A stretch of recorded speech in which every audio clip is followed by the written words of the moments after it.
Hello and welcome my digital nomads, and in today's video I just want to do a quick tutorial on Microsoft 365, and I'm going to show you real quick how to allow columns when it comes down to your Word document.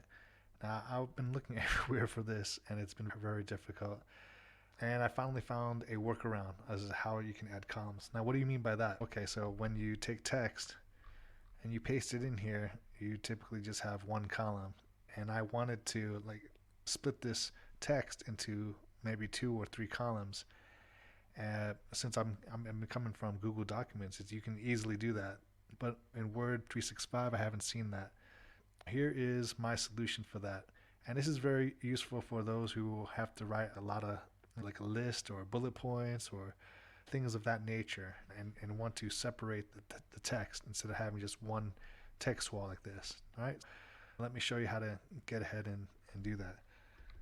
Okay, so real quick, what you want to do is you want to go to Insert, Table, and just go to 3 by 1.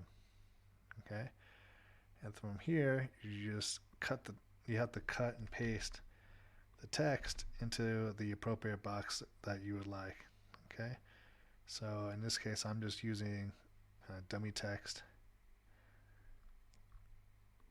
I'm going to highlight this, put that into here. Okay, and then you can rearrange the width this way. Okay, and once you're satisfied with that, you simply click on this multi-arrow icon, and from here you want to go to cell shading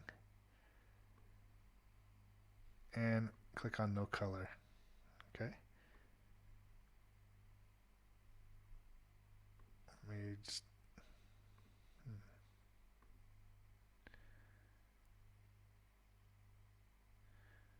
all right.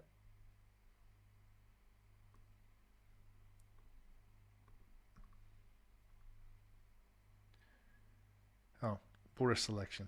There you go. And then go to no border. Okay. So once you do that, you have yourself a column. You have yourself a multi-column font. All right. And it's sad that Word 365 it's a paid software. It doesn't include this feature inside of Word, but unfortunately I have to use the software, and I need this feature. This is my way of adding a column or multi columns into a page. Now, some of you might be asking, like, why do you need three columns? Why can't you do it with two? If you do it with two, it's going to be neck and neck. You can't adjust the spacing between both columns. Right? So you want to add three. Now, what happens if you want to add more? You just simply you just extend onto the table. Now, the reason why I only put three is because I only want to create what I'm going to use. If I create like a whole bunch of cells and I don't use it, it's going to mess with the formatting. Okay, and since I'm going to change it to borderless, it's going to be hard to see where one begins and one ends. So you just only want to create what you're gonna use, and then from there you can it's a lot easier to manage. That's just my tip for that. Okay, and then from here you can go ahead and modify, and you can do the same with three. It doesn't really matter, but until they find a feature, or they add this feature in, which most word processors already add that, this is the workaround. Okay, for those of you who have to use Word 365, I'm sorry. It's the features are lacking for a paid software, but it is what it is. So I hope this video was helpful, and if it was, could you please hit that like button? Thank you so much for watching, and I'll see you in the next video.